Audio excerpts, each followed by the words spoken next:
Kwa hiyo uraia sio kitu ambacho mtu anaweza akazungumza tu juu, na hiyo Yanga mpaka sasa hivi imeshawakalia kooni, na Yanga wajiandae mechi ambazo Damaro alikuwa amecheza, na wajiandae kabisa hizo pointi kuziachia, kwa sababu ni kitu ambacho hata TFF wenyewe wanajua, unaelewa?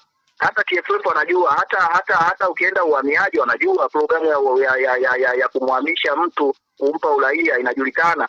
Sisi tuchukulie mfano, kuna mchezaji alikuwa anaitwa Kid Dennis.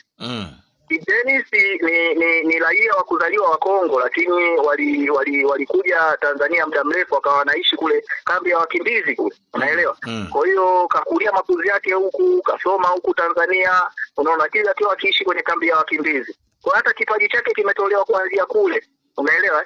Kwa hiyo hata kuna Kid Dennis anaanza kucheza kuchukulia Mbeya City, na alipoanza kuchukuliwa Mbeya City na kuletwa kwenye timu ya taifa, kuna mistake ilifanyika, na ndio maana unaona baadaye alipokuja Simba, Yanga hao walienda kulalamika kwamba Kid Dennis sio raia, na kilichofanyika baada ya kumfuatilia Kid Dennis, kwa sababu ana binasaba na Tanzania tayari na yuko hapa muda mrefu, na wale wazazi wake wamekuja kama wakimbizi, Kid Dennis kapewa uraia wa Tanzania.